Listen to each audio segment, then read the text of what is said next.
Yo, I'll be showing you a PowerPoint presentation of Underlords, and by that I mean I'll show some gameplay footage of the mobile version of Underlords. Obviously there's a PC version, I played it, it runs better. There's also the mobile version, and I'm showing that in order to show that it exists, because Valve has to jump on that market since, don't you guys have phones?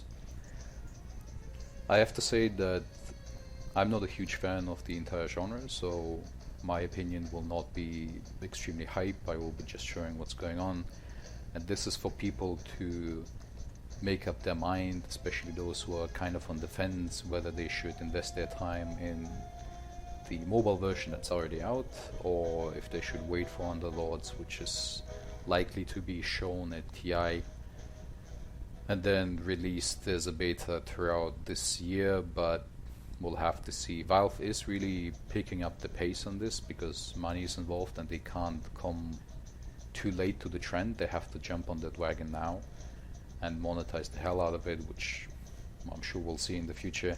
So this time they don't want to be late to the party. So let's take a look. The settings are basically copy-paste from Dota. It's very much the same. Nothing new about this. Like a lot of things are copy-pasted. The Heropedia, on the other hand, beta season. Welcome to the beta season of Dota Underlords. With every new season, the selection of Underlords, heroes, synergies, and items will change, unless it ends up like Artifact. For the beta season, we're focusing on a core set of heroes, synergies, and items before we add the new category of Underlords to choose from. That's basically the twist to it.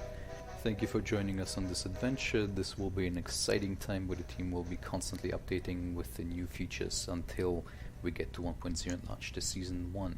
But I highly doubt that they mean communication by that, because Valve is not known for communication. Nothing interesting there.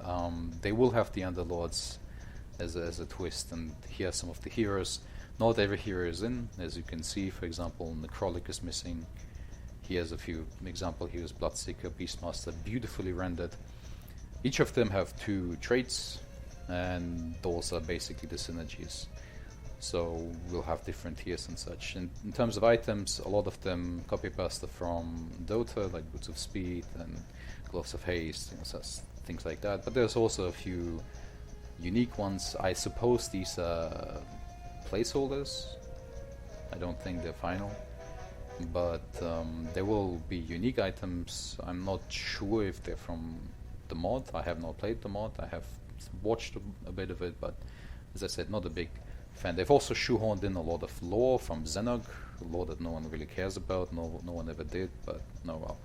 Then we have different kinds of synergies, Demon Hunter, Brawny. Then there's a special case of Terrorblade. He has an identity crisis because he's a demon and a demon hunter. He's a demon hunting demon, because that makes sense.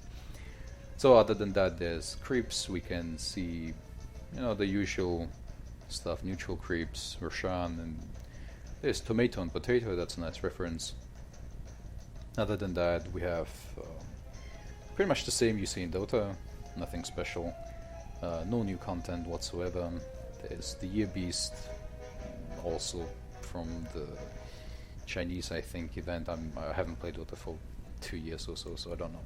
The rules right now don't work, and let's just get into tutorial match. The multiplayer obviously does not work because I'm not connected to Steam, and you will be able to connect to Steam and then crossplay, from what I know. But the tutorial, I have to say I'm quite disappointed, but at the same time I didn't have any expectations and still I'm disappointed.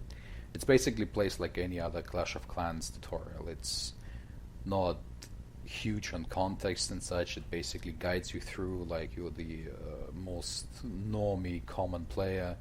It just spams you in, forces you to do certain things, and then they assume, well, now you got it. I think that a lot of people who will be watching this, let's just pick an axe here because it doesn't really matter. A lot of people who will be watching this will be like, well, duh, it's obvious, I've played this game for like hundreds of hours and wasted lots of my life on it.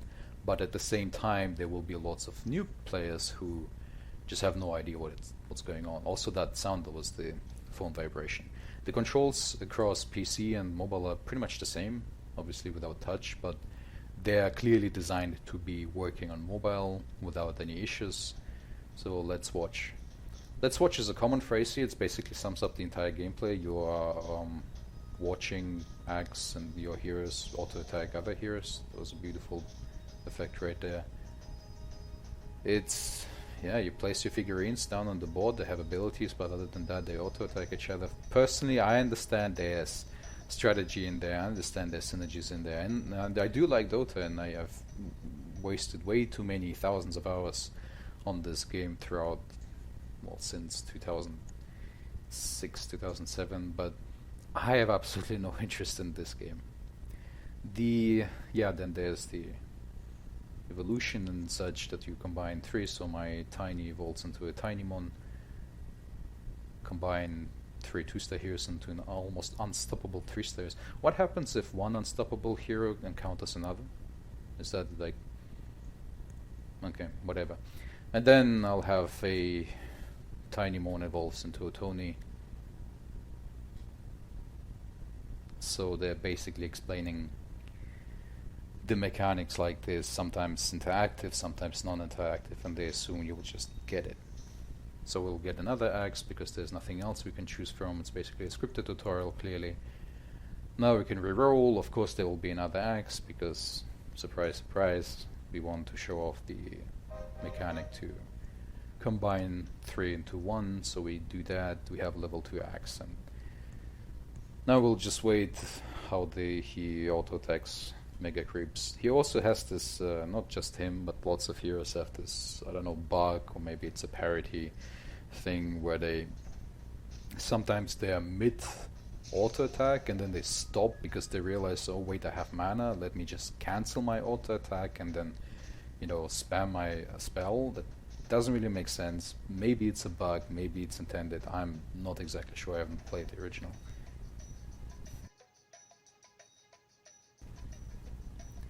In terms of the tutorial, this will be more or less it. Soon you will have the... yeah, from a certain point we will basically play against bots, lots of bots, and it will just continue like that. They will sometimes drop a hint or two, but that's pretty much it. You will go through, I don't know, 15, 20 rounds. I have to admit, I've tried playing the tutorial 3 or 4 times. I've never finished it because I'm just bored as hell watching these figurines whack each other. So yeah, that's explaining synergies and such. They will force us to get, I think, a tiny and a tusk, and then we'll have a synergy.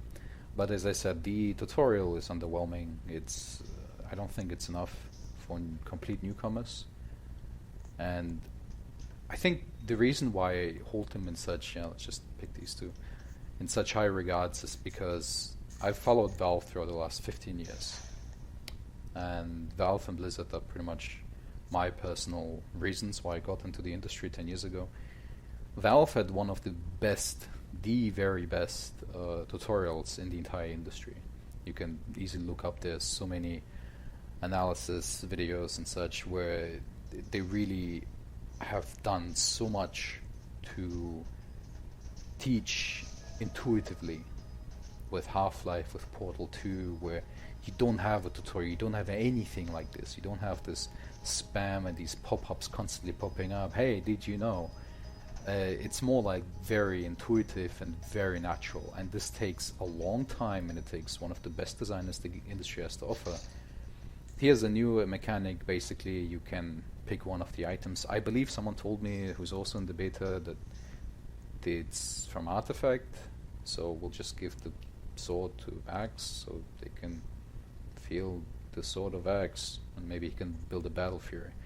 But yeah, other than that, as I said, and now they've resorted to this very generic way of tutorials, copy pasting, like other Clash of Clans and mobile games. That's of course disappointing, but oh well. I'll wrap it up here because at this point there will be no new content. It's basically just tutorial, like going on with the, bots, and well, that's it. 10 years from now, people look back at Valve and see a company that really genuinely cared about the games and the people who play games. They didn't cut corners, and yeah, they may have never shipped on time, but they at least lived up to its responsibilities to moving things forward.